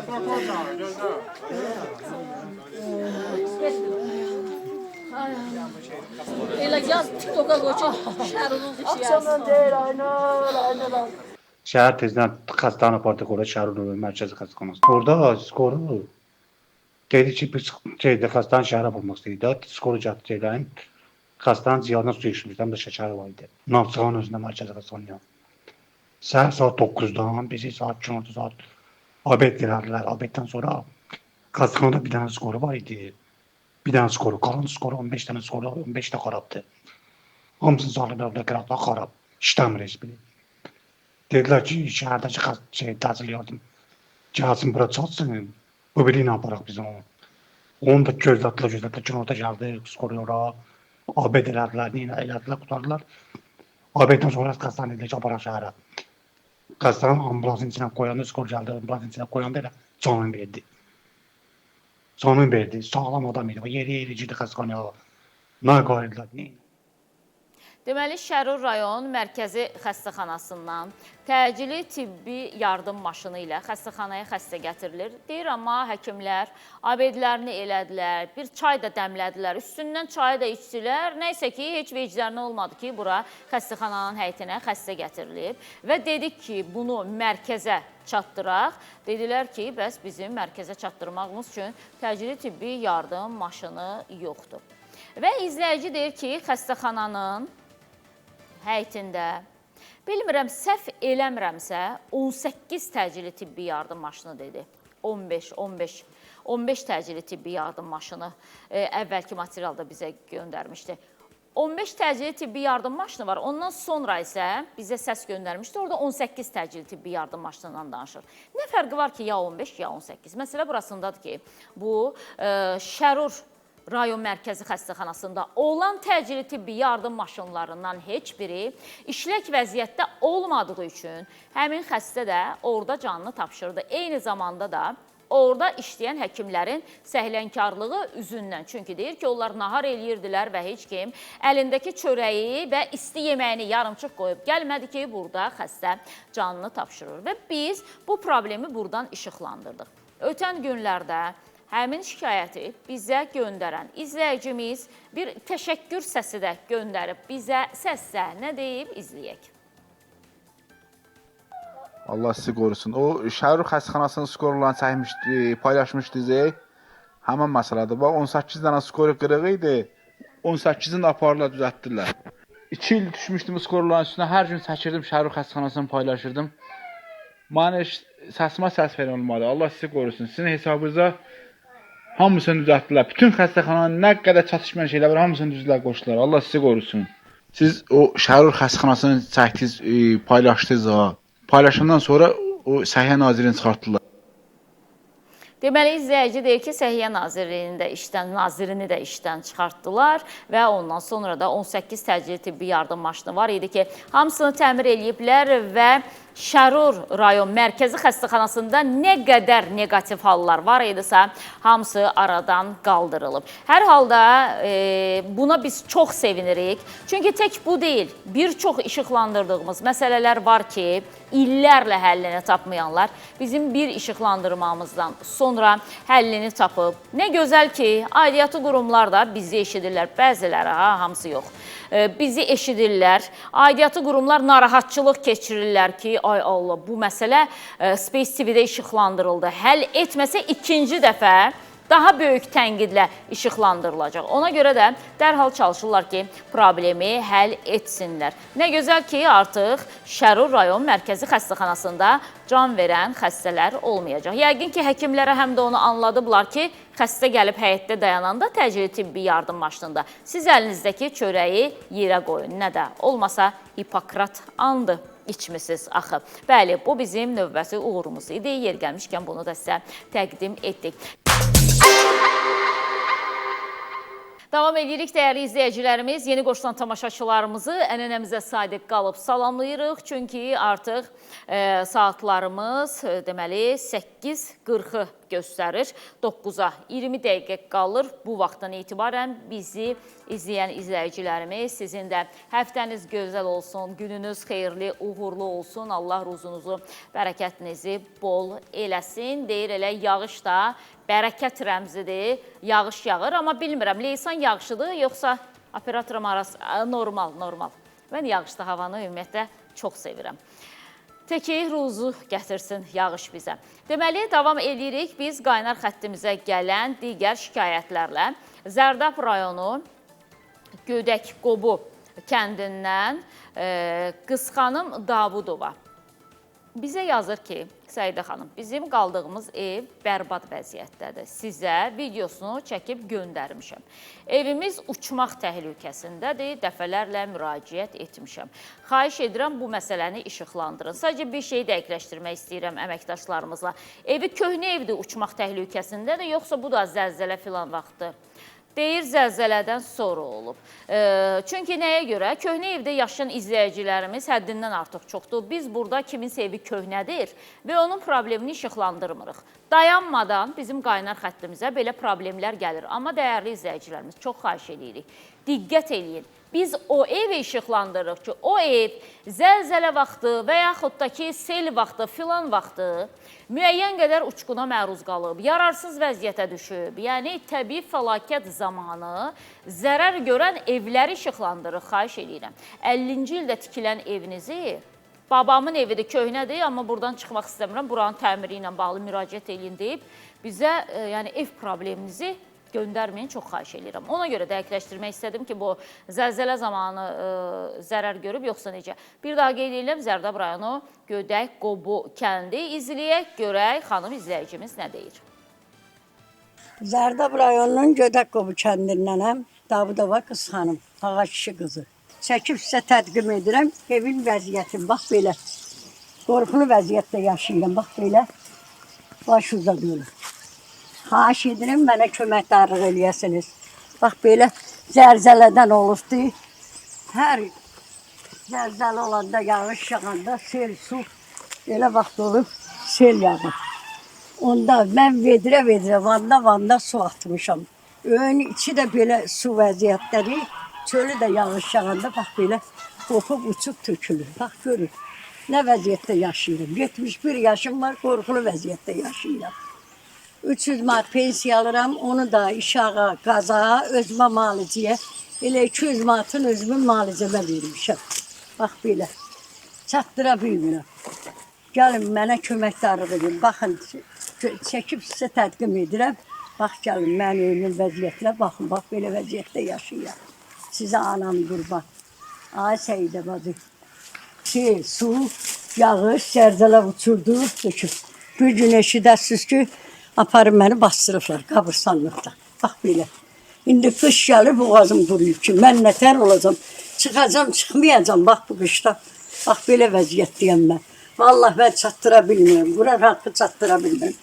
Qaza işığa, ondan sonra özümə malicə ilə dolandım. Özüm də təzyiqli adamam. Təzyiqim qalxanda 200 manatlıq malicə elətdirirəm özümə. Təzyiqli adamam, bax belə vəziyyətdə yaşayıram. Sağ olun, sağlığına qalın. Allah köməyiniz olsun, sizdən kömək gözləyirəm. Sağ olun. Səidə bacı sənə quzu kəssin. Ay qız xanım nənə. Deməli, verək evin görüntüsünü bura, zəhmət olmasa. Məsələ burasındadır ki, qız xanım nənə də dedi ki, o zəlzələ vaxtı dağıntıya məruz qalıb onun evi. Məsələ burasındadır ki, burada indi çox dağıntıdan söhbət gedə bilməz, çatlar filan var. Burada xüsusən də o vaxtı biz əhəngləyirdik də. Hər il mənim uşaqlığım Göyçayın Qərəməryam kəndində keçib, çünki anam oradandır. Biz hər il, hər yay ora gedəndə nənəmiz əlimizə verirdi o əhəngi. Biz başlayırdıq o evi əhəngləməyə, çünki özümüzün də həvəsimiz var idi. Burada bu əhəngin qopmasıdır da burada. Bunu zəlzələ qopardıb, zəlzələ qopartmayıb bunu deyib. Elə ev var ki, həqiqətən də baxırsan, çatından bilirsən ki, bu zəlzələnin təsirindəndir. Elə də ev var, baxırsan ki, köhnəlmiş evdir. Sadəcə insanlar istəyir ki, yeni evdə yaşasınlar. Bax, nənə deyir ki, bir də gördünüz, eşidəsiz ki, mən buradan meydimi çıxardılar. Düz, səhər tezdən istəmirəm. Allah bol-bol ömür versin, uzun ömür versin. 70 yaşa qədər yaşayıb, inşallah bundan sonraki ömrünü də sağlam yaşasın. Amma yəni ev köhnə evdir. İndi 70 yaş nənənin varsa, yəqin ki, nənənin yaşından əvvəl tikilən evdə ola bilsin. Və yaxud da ki, bu evə gəlin gəlib bəlkə də. Gəlin gəldiyi evdə elə başa düşdüm. Hə, gəlin gəldiyi evdir. Yəni, bu evdən daha qəzalı vəziyyətdə olan evlər var ki, hər an uçma təhlükəsi ilə üz-üzədir. Bu baxımdan indi, əgər bu da 2019-cu ilin zəlzələsində olubsa, bilməm, Zərdab əslində belə seismik zona filan deyil, yəni o bölgədə. Göyçaydır, Zərdabdır, Ağsudur. Çox seismik deyil, yəni ora bildiyim qədərilə. Ona görə bilmirəm, bu nə vaxt baş verib zəlzələ, hansı ilin, hansı günün, hansı ayında baş verib zəlzələ. Bu ilə bağlı mən bilmirəm. 2019-da da olubsa, yəni artıq çox keçib bunun üzərindən zaman. 6 il zaman keçib, indi heç kim onu zəlzələ dağıdıb deyə gəlib onun təmirini eləməyəcək. Çünki bu ilə bağlı zəlzələ dağıdan evlərlə bağlı qərarı Fövqəladə Hallar Nazirliyi verir və elə Fövqəladə Hallar Nazirliyi də evlər tikir, kimin ki evi zəlzələ zamanı yararsız vəziyyətə düşüb, evlər tikir və təqdim edir. Biz həftənin 5-ci günü, dəyərli izləyicilərimiz, efir bitəndən sonra İsmayıllıya yol aldıq. İsmayıllıya getməyimiz də əslində elə bu nənənin dediyi problem səbəbindən idi. Hansı ki, İsmayıllı rayonunun Ağbulaq kəndindən Nazilə Tahirova bizə müraciət etmişdi. Nazilə xanım ki, 2019-cu ildə onların evlərini zəlzələ bərbad hala salıb və evin bir tərəfə uçub, hər an uçma təhlükəsi ilə üz-üzədir ev. Və icra hakimiyyəti də onların ev məsələsini həll etmir deyə bir şikayət ünvanlamışdı. Şikayəti də biz buradan təqdim etmişdik. İcra hakimiyyətinə də ünvanlanmışdım mən burada Nahid müəllimə. Amma sonra icra hakimiyyətindən bizə geri dönüş oldu ki, həmin ailəyə ara sıra maddi yardım göstərilir. Ondan sonra uşaqlarının məktəb paltarları bir xeyriyyə təşkilatı tərəfindən verilir. İmkan daxilində həyat yoldaşı işlə təmin olunub ki, evlərinə müəyyən qədər maddiyyat gəlsin. Sözün icra başçısının açıqlaması öz istiqamətində idi, amma Nazilə xanım bu açıqlama ilə razılaşmadı. Və icra hakimiyyətindən bizə bildirildi ki, Nazilə xanıma vaqon verdik. Sadəcə vaqonu onların həyətinə yerləşdirmək mümkün olmadı. Çünki dar küçələrdir, biz çəkmişik hamısını görəcəksiniz. Dar küçələrdir, biz təklif elədik ki, 3 sotsenə başqa yerdən həyəti yanı sahə verək, vaqonu da ora qoyaq. Və siz burada yaşayın. Nazilə xanım da istəməyib ki, mənim burada toyuğum var, cücəm var, həyətimdə indi nə bilim 5-3 meyvə ağacım var, başqa yerə getmək istəmirəm. Mümkünsə bura qoyun, orada qoymaq mümkün olmayıb. Və icra hakimiyyətindən dediyim kimi açıqlama başqa istiqamətdə, Nazilə xanımın tələbi də başqa istiqamətdə olduğuna görə düşündüm ki, həmin yerə özüm getməliyəm. Və üst tutduq əməkdaşlarımızla birlikdə İsmayıllı rayonunun Ağbulaq kəndinə. Nələr görmüşük, nələr çəkmişik, sizə də təqdim edirik.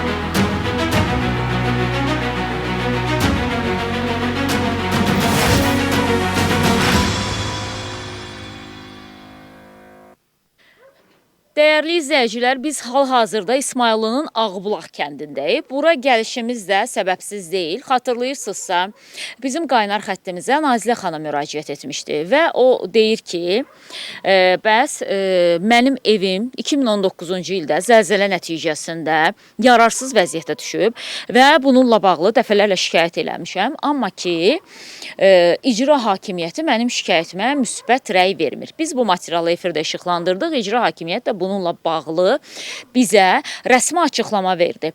Amma Nazilə xanım bu açıqlamadan razı qalmır deyə bilərik. Ona görə də biz Bakıdan üzü İsmayıllıya gəlmişik ki, bu evin hazırki durumunu da sizə çəkək göstərək və xanıma olunan yardımlar da çəkək göstərək.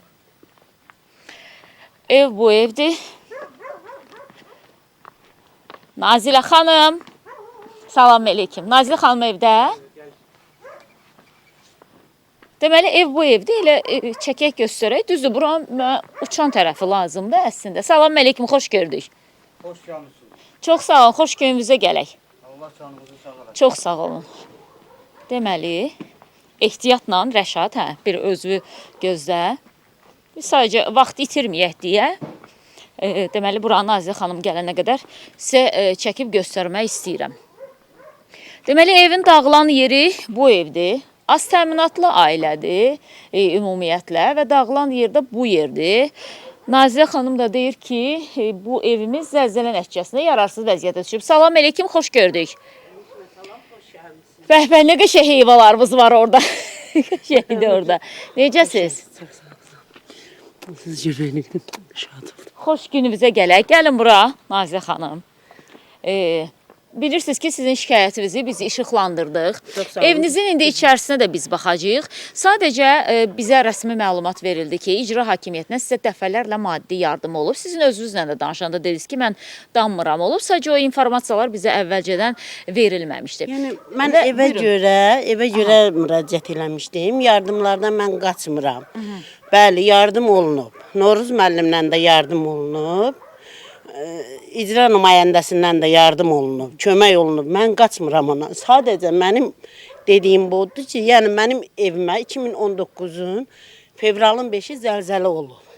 O gündən bu günə kimi dəfələrlə müraciət eləməyimə baxmayaraq, heç gəlib baxıblar, necə kənd nümayəndə, məsələn, deyim, Hasil müəllim kimi, məsələn, köhnə icra nümayəndəsi Fəxrəddin müəllim gəlib baxıb, beləncə, heç nə eləməyib. Nazirə xanım, bir şey soruşum. Bax, burada indi biz daşları görürük də, hə? Bu daşlar zəlzələ nəticəsində mi tökülür? Amma tam dəqiqini bilmək Dəqiq deyirəm. İnanın balalarımın canına, bax, o zəlzələ nəticəsində ora paralandı, bax, gördüyünüz o hissədən. Qızım buranı süpürürdü, böyük qızım. O daş oradan onun üstünə uçmuş, elə bir ki, paralanmışdı axşamından olan zəlzələ. Səhər durub süpürdü, dedim, süpürmə orada. Süpürəndə, uçanda yoldaşım əlini atdı, uşağı götürdü.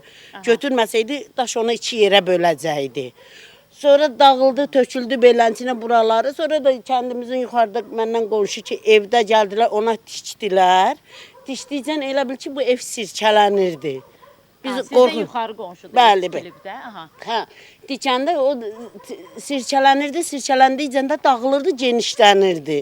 Məsələn, görün ondan sonra nə qədər deyil çəkiliş olub, görün para-paradır, damı. Neçənci ildə tikilən evdir bu? 62-63-cü ildə. Aha, 62-63-cü ildə. Bəli. Siz deməli, bu evin bu vəziyyətə düşməsi ilə bağlı rəsmi müraciət eləməli imişsiz, amma xəbəriniz olmayıb, eləməmsiniz bildiyim qədərilə. Deyəndə ki, o köhnə icraya mən gedim müraciət eləyəndə, icra nümayəndəsi, kəndimizdədir, qonşudur mənimlə. Müraciət eləyəndə dedi ki, mən dedim, idarəyə gəlim, yoxsa burada, yəni evinə getmişdim. Dedi, idarəyə zad eləmə, mən özüm buradan sizi üçün düzüb qoşacağım. Yəni ki, bir də oraya getmədə uşaqlarım körpəydi biraz. Yəni ki, daha müraciət elədim, getdim kağızla da, elə bir ki, aprel ayında zadda müraciət elədim icriyə. Ondan sonra da nə bilim, valla necə deyim. Hansı ilin aprel ayında, üzr istəyirəm? Elə 19-un aprel ayından.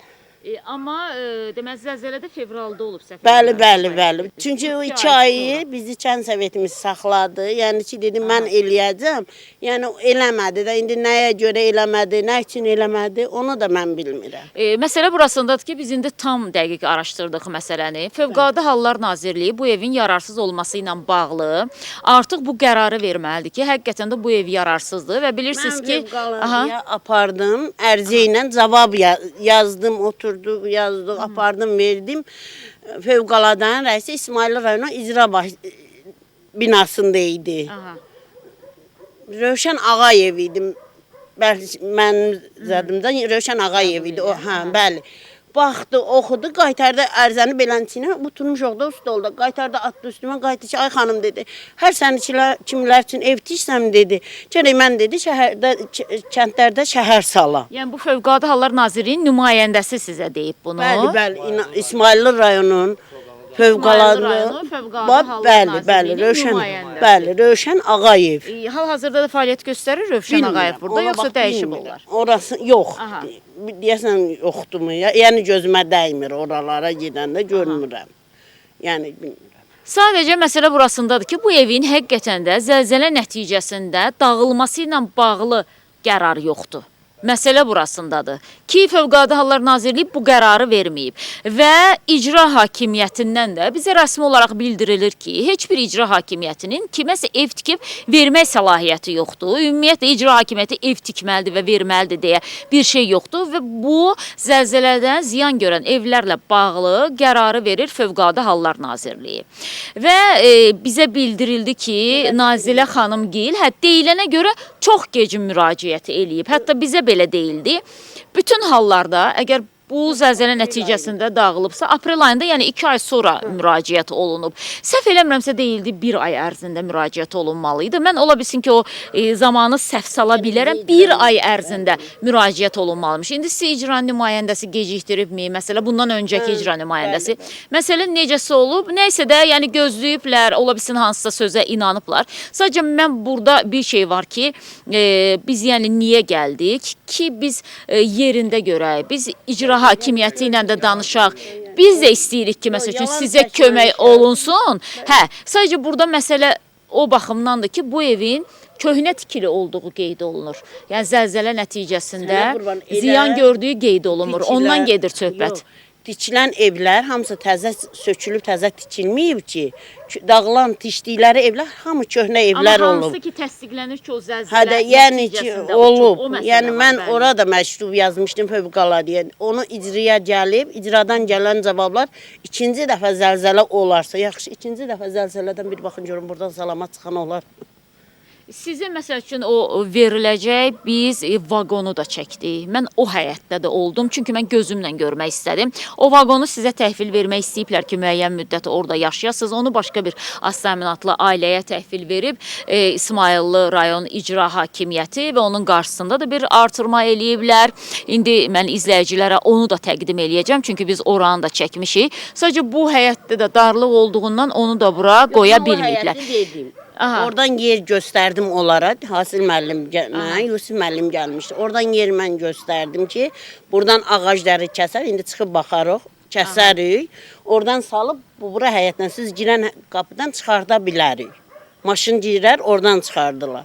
Amma onlar da dedi, yox, dardır, girməyəcək, olmayacaq. Maşın girməyəcək. Bəli, yəni ki, qırağa da mən ona görə istəmədim ki, əvvəl bura mənim yoldaşımın ata-baba evidir, anasının, atasının vəsiyyəti. Amma təhlükəlidir bütün hallarda. Məsələn, ana-atanın ruhu onda narahat olaraq ki, belə hər an uçma təhlükəsi ilə olan evdə yaşayırsınız siz.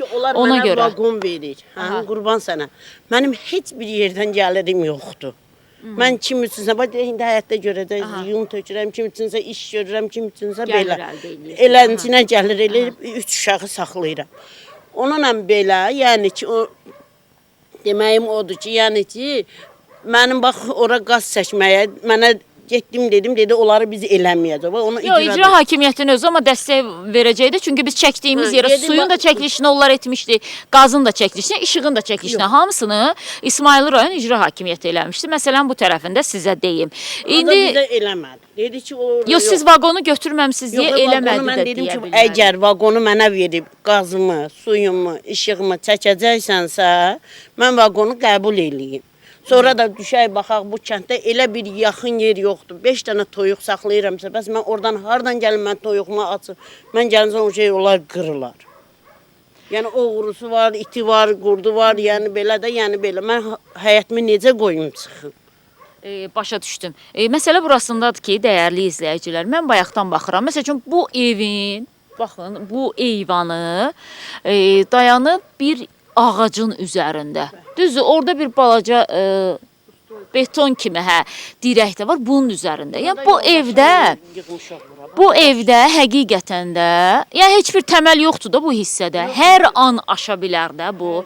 Ona görə, yəni bu icra hakimiyyətinin icazəsi yoxdur, ya da ki belə bir maddi imkanı yoxdur ki, bu ailəyə ev tiksin, versin. Fövqəladə Hallar Nazirliyi də bu evin məhz zəlzələ nəticəsində belə deyək də, o təməlinin əsməsidirmi, bir hissəsinin aşmasıdırmı, bununla bağlı o kağıza qol çəkməyib ki, həqiqətən bu 2019-cu ildə zəlzələ nəticəsində uçub.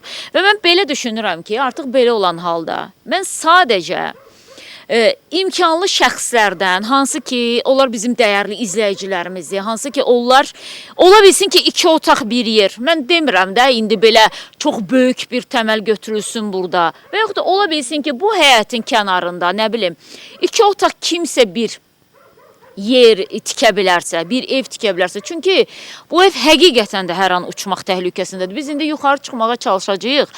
Çünki bir yuxarıdan da bu yeri göstərək. Bilmirəm, yəni ailə çox imkansız ailədir. Dəyərli izləyicilər, arxamda gördüyünüz vaqon Nazilə xanıma zamanında veriləcək vaqonuydu. Hansı ki, bu təklif olunmuşdu Nazilə xanıma. Sadəcə Nazilə xanım deyib ki, mən vaqon istəmirəm, istəyirəm ki, bir mənalı şəkildə mənə yeni ev tikilsin və verilsin. Görürsünüzsə, bu vaqonun qabağında artırılmış hissə də var. Hansı ki, bu hissəni də İsmayıllı rayon icra hakimiyyəti eləyib xanıma ki, yaşayış şəraiti bir qədər də yaxşılaşsın. Yəni, bu faktı nəyə görə göstərirəm? Nazilə xanım bizə deyir ki, mənə elə bir vaqon vermişdilər, deşik-deşik vaqon vermişdilər, orada insan ümumiyyətlə yaşamazdı. İsmayıllı rayon icra hakimiyyətindən deyilir ki, bizim əlimizdə heç vaxt 3-5 vaqonumuz olmayıb. Bunu da bir sahibkar xeyriyyə məqsədi ilə vermişdi ki, hansısa bir imkansız ailənin ehtiyacı olarsa verərsiniz.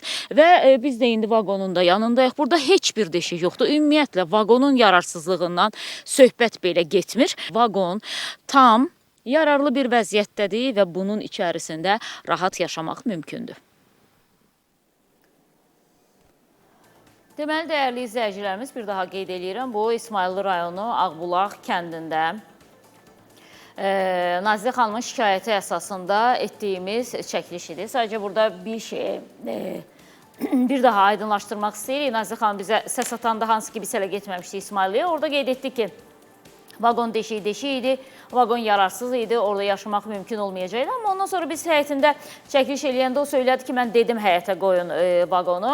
Sadəcə o vaqonu özünüzdə gördüyünüz görüntülərdən ağır texnika vasitəsilə gətirilməlidir. Və bizim elə hərəkət etdiyimiz küçə bir şey ki, biz öz maşınımızla o küçəyə düşə bilmədik.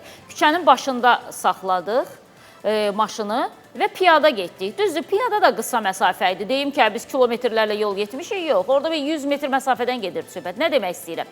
Yəni, biz belə hələ balaca maşınla ora rahat düşə bilmədik. Burada da bu vaqonu qoymaq üçün ağır bir texnika, nə bilim, kran vasitəsilə olmalıdır. Krandakı özünüz bilirsiniz, o bir ayaqlarını bərkitməlidir, ondan sonra o qaldırıcı kran vasitəsilə götürməlidirlər, vaqonu qoymalıdırlar.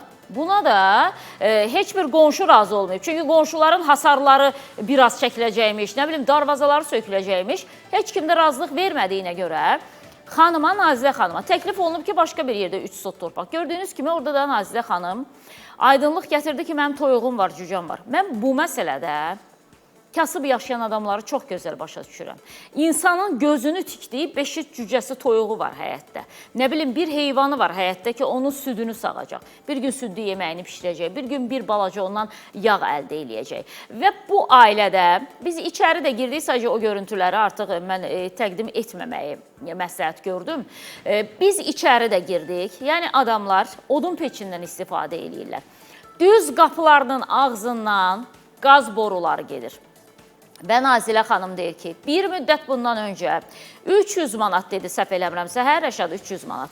300 manat Azəri qazın İsmayıllıda çalışan əməkdaşına pul vermişik ki, gəlib bizim evimizin qazını çəksin. Hələ qaz çəkilişindən söhbət getmir. Mən orada həmin kəndin icra nümayəndəsindən də xahiş elədim ki, bu məsələni nəzarətinizdə saxlayın. Birinci gün özümdə efirdən sonra geri dönüş eləyəcəm Azərqazın İsmayıllı rayon üzrə nümayəndəsidirmi, rəhbəridirmi? İndi konkret 300 manatı kimə veribsə, mən onu deyə bilmərəm, amma ki, Azərqazın əməkdaşlarından birinə verilib o məbləğ ki, bu ailənin qaz problemi də həll olsun.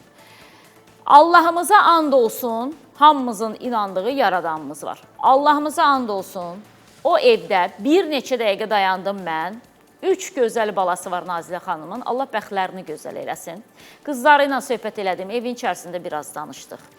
Yolun yarısına qədər İsmayıllıdan tam Bakıya çatana qədər, yolun yarısına qədər mənim ayaqlarımın donu açılmadı. Sürücümüz dedi, Səidə xanım, istiliyi vurunmu? Dedim ki, yox, yəqin ki, bir qədər sonra açılar. Mən orada cəmi 15 dəqiqə olardı da biz içəridə dayandıq. 15 dəqiqə ərzində mən o qədər üşütmüşdüm ki, Mənim ayaqlarım, elə bilirsiniz ki, qarın içərisində ayaqqabısız dayanmışdım. Yəni, bu ailədə çox ciddi problemlər var. Bu evin çox ciddi problemləri var. Fövqəladə Hallar Nazirliyi bir daha qeyd eləyirəm. Təsdiqləməyib ki, uçub zərər görüb deməli zəlzələdən. Çünki icra nümayəndəsi o zaman işləyən icra nümayəndəsi deyib ki, heç kimə müraciət etmə, mən özüm məsələni həll eləyəcəm. İt də getdimi? Heç bir məsələ həll olmadı və vay bu 5 nəfər ailə üzvünün halına ki, hər an Nazizə xanım deyir ki, Səidə xanım, özüm üçün zərrə qədər qorxmuram, mənim 3 balam var. Balalar da ki, yenə də deyirəm, elə bilsən ki, qələmlə çəkilib. Çox gözəl balası var.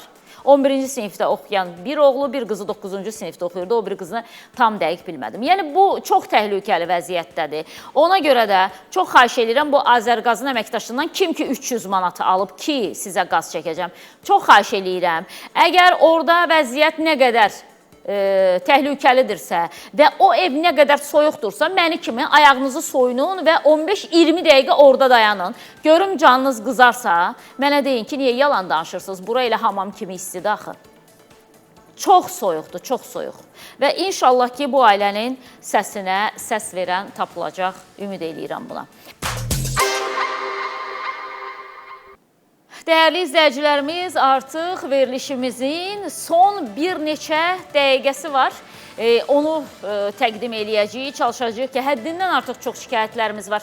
Diqqətinizə çatdırım, dəyərli izləyicilərimiz. Ola bilsin ki, 3 gün, 4 gün bundan əvvəl bizim qaynar xəttimizə şikayət atmışsınız. Hələ də təqdim etməmişiksə, bu o demək deyil ki, təqdim etməyəcəyik. Sadəcə bəzi məsələlər var ki, üzərində çox dayanıram, şərhini verirəm. O baxımdan da sizin şikayətləriniz qalır sonraki günə. Rahat ola bilərsiniz. Bir daha qeyd edirəm, 077-379-07-47 qaynar xətt nömrəmizdə video formatda üzərindən şərhini etməklə problemlərinizi çəkin, bizə göndərin. Deməli, bir izləyicimiz Sabunçu rayonunun Şəhər Şosesi adlanan ərazisindən bizə problem çəkib göndərib. Problem nədən ibarətdir? Deyir ki, Səidə xanım, mənim obyektim var idi, təkər düzəltmə sexi. Onun qarşısına magistral yol keçir və buradan avtobus zolağı çəkiblər. Mən indi bu yoldan deyir ki, nə obyektimə girə bilirəm, nə də ki, öz həyətimə girə bilirəm. Çünki dönüş eləyə bilmirəm. Nə edim, necə edim, bilmirəm, müraciəti etmişəm, amma müraciət etmişəm, amma baxan yoxdur. Xahiş eləyirəm, bu yolu göstərin. Əvvəlcədən təşəkkür eləyirəm, deyir bizim izləyicimiz Fərman İsmailov. Problemini izləyək.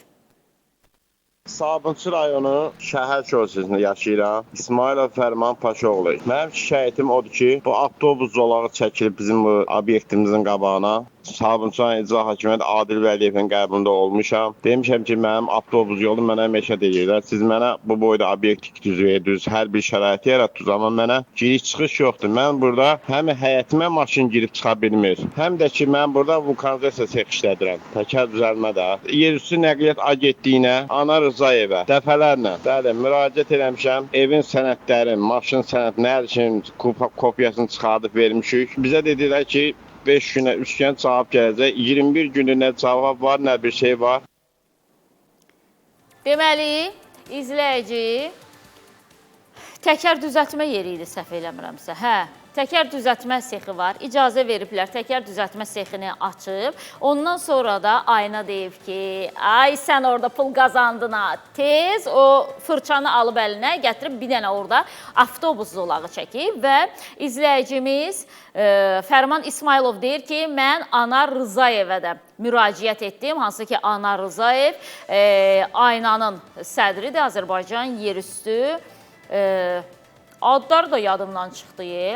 Azərbaycan Yerüstü Nəqliyyat Agentliyinin rəhbəridir Ana Rızayev. Deməli, ona müraciət eləyib. Onsuz da aynaya nə müraciət eləyirsən elə, gedir divara dəyir, təzdən özünə qayıdır. Bu ayna istiqamətinə yol alanmır. Bilmirəm, orada hərəkət etmək qadağandır, yoxsa o istiqamətə də ancaq avtobus zolaqları çəkiblər ki, biz nə qədər müraciət etsək də o istiqamətə gedənmir. Tam başqa istiqamətə gedir bizim müraciətlərimizdə. Yəni, ayna o yollara nəysə eləyib də, şikayət yolundan gedib çata bilmir Azərbaycan Yerüstü Nəqliyyat Agentliyinə. İndi, məsəl üçün, burada adi bir məntiq var da. Bir adam əgər bir yer işlədirsə, göydən düşürtməyib də onu. Bu, burada tikilib, qurulub, aidiyyatı qurumlar, nə qədər istəsəz, ona icazə verib ki, sən burada fəaliyyət göstərə bilərsən. Və aynanın bircə avtobus zolağı bəs eləyir ki, bu adam çörəyindən olsun və bu adam deyir ki, hətta mən dönüb evimə gedə bilmirəm. Deməli, bu avtobus zolağını nə uzunluqda çəkiblərsə, heç bir orada 40-40 xəttə qoymayıblar ki, heç olmasa bu adamlar dönsün, evinə getsin də. Valla, mən deyir, tarix nadiri yarısına qədər oxumuşam. Rəhmətlik Məşədi İbad yadıma düşdü. Deyir, tarix nadiri yarısına qədər oxumuşam. Yəni, belə bir şey görməmişəm. İndi mən də tarix nadiri yarısına qədər oxumuşam. Amma başa düşə bilmirəm ki, ümumiyyətlə, Anar Rızayevin rəhbərlik etdiyi agentliyi neynəmək istəyir ki? Onlar yaxşı şeylər eləyirlər, amma hamısı bizim əleyhimizədir. Hələ bizim lehimizə olan Azərbaycan Yerüstü Nəqliyyat Agentliyinin heç bir işini görməmişəm mən. Bir ortalığa çıxası işləri yoxdur ki, bunu da göstərəsən ki, bu adamlar bunu da eləyirlər də. Bu qədər tənqid, Bakı-Sumqayıt yolu gecə saat 11-dən səhər saat 7-yə qədər deyir, avtobus zolağına girə bilərsiniz. Görün, bunlar bizi nə qədər ələ salırlar. Yəni, mən yenə də deyirəm də, ikinci qurum yoxdur ki, Azərbaycanda. O, bu qədər adamın o şah damarına basırlar ki, avtobus zolağına girmək istəyirdin, gir də saat 11-dən səhər saat 7-yə qədər. O yolda heç 5 dənə avtobus tapmırsan, gecə saat 11-dən, daha doğrusu maşın tapmırsan, balaca maşın, gecə saat 11-dən səhər saat 7-yə qədər. Mən saat 5-də işə gəlirəm də. Mən xəstəz adam, niyə girirəm ki avtobus zolağına? Yol açıqdır da. 4 yolun 4-ünə də keçə bilirsən. Buradan sağa, sağdan sola. Açıqdır da, bomboş yoldur. Kimin nəyinə lazımdır avtobus zolağına o vaxtı girmək? Yəni, ona görə də, qardaşım, hələ gəlirsən, o qapı möhürləməyiblərsə, sən nəzirdən filandan bayla. Burada görün, ayna deyir ki, bu səlahiyyət də mənimdir. Təkər sexini bağlayıram. Səlahiyyət mənimdir. Çünki ayna nə istəyirsə, onu öz səlahiyyətlərinə daxil edə bilir. Bu, Anar Rızayevin, necə deyərlər, o dayısını axtarırım, görüm onu dayalıq eləyən kimdir. Çünki ürəyi nə istəyirsə, onu eləyir adam. Rəsmən eləyir, heç vecinə də deyil, heç bir şikayətdə vecinə deyil. Yəni, bəs deyir, o daydan bizdə niyə yoxdur? Olsun da birini də verin bizə heç olmasa. Ən azından insanların probleminin həlli istiqamətində o dayılardan biz də istifadə eləyək. Hamısını özəlləşdiriblər. Bir boş dayı saxlamayıblar. Müğənnilər bir boş həcə saxlamadıqları kimi, bunlar da bir boş dayı saxlamayıblar. Neysə, valla da bilmirəm ki, buna hansı şəkildə şərh verim. Vaxtımız varmı? Bir şikayətimizdə 4 dəqiqəmiz var, verək bir şikayətimizdə. Qazax rayonunun Dəmirçilər kəndindən Kəmalə Alıyeva bizə müraciət eləyib. Deyir ki, Səidə xanım, böyük bacım Afət, atam yatağa düşdükdən sonra birgə mülkümüz olan torpaqda ev tikdi. Mən irad bildirsəm də mənim iradıma məhəl qoymadı. Daha sonra atam rəhmətə getdi və sonra məni notariusa göndərdilər, notariat kontoruna göndəriblər. Mən kontorda o yoxsa nədirsə, neysə, ora göndəriblər. Daha sonra səbəbi soruşanda dedilər ki, siz bacınızın tikdiyi evdən, ata mülkündən imtina etməlisiniz, öz haqqınızdan əl çəkin. Deyir ki, mən də öz haqqımdan əl çəkmədim ki, nəyə görə əl çəkməliyəm. İndi işləri qalıb Allaha, necə deyərlər, iki bacı mal mülk üstündə çəkişmədədirlər, eşidək özünün dilindən. Qazax rayon Dəmirçilər kənd sakini Aliyeva Kəmalə Əhməd qızı.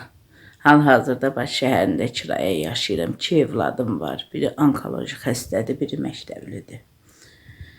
Böyük bacım Afət, atam yatağa düşəndən sonra bircə mülkdə olan torpaqda ev tikdi. Mən buna iradımı bildirdim. Məhəl qoymadım. İyulun 15-i 2025-ci ildə atam rəhmətə getdi. 40-na 4 gün qalmış.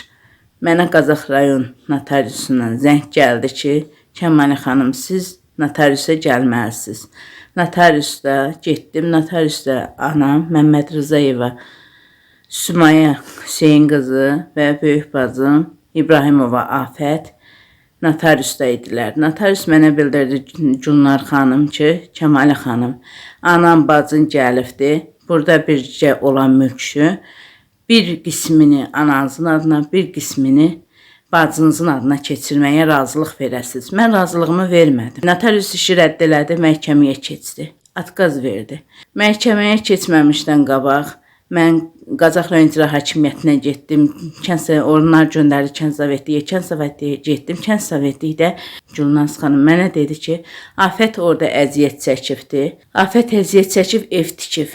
Mən Gülnaz xanıma bir sual verərdim. Gülnaz xanım, icazə verərsinizmi ki, sizin qeydiyyatda olan mülkdə mən icazəsiz gəlib ev tikəm? Siz buna razı olarsınızmı? Mənim razılığım, mənim icazəm olmadan hansı qanuna əsasən orada ev tikilib? Qarşı tərəf getmədi məhkəməyə, qətnamə çıxdı ki, bu iş notariusun tabeliyində olmalıdır, notarius baxmalıdır, boş yerə başından atıbdır və bizim qətnamədə çıxdı ki, 4 şəxs arasında 3 bacı və ana arasında həmən böyük bacım zəbt elədiyi torpaq və ev və çöl sahəsi torpaq, ev yanı torpaqlar 4 vərəsəçi arasında, məcburi vərəsəçi arasında bölünməlidir.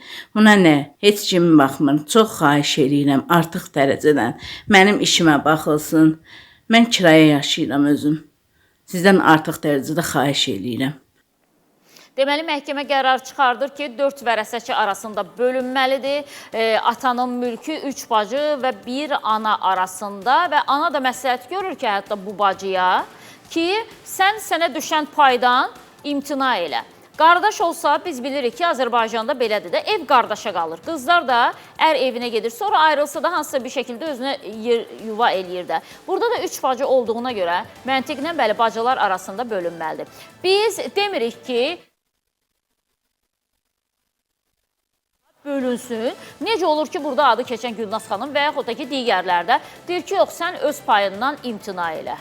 Heç kim öz payından imtina eləməz. İstəyir burada məsləhət görən Gülnaz xanım, istəyirsə də ki, digər biri. İkinci ki, bu bacılar arasında bu mal-mülk davasını, qardaşlar arasında mal-mülk davasını mən başa düşmürəm də. Bəlkə də həyatda yeganə başa düşmədiyim bir şeydir ki, bacı-qardaş, qanı qanınızdan, canı canınızdan, nə bilim, ən dar gününüzdə yanınızda olan adam, həyatda sizə dəstək olan adam.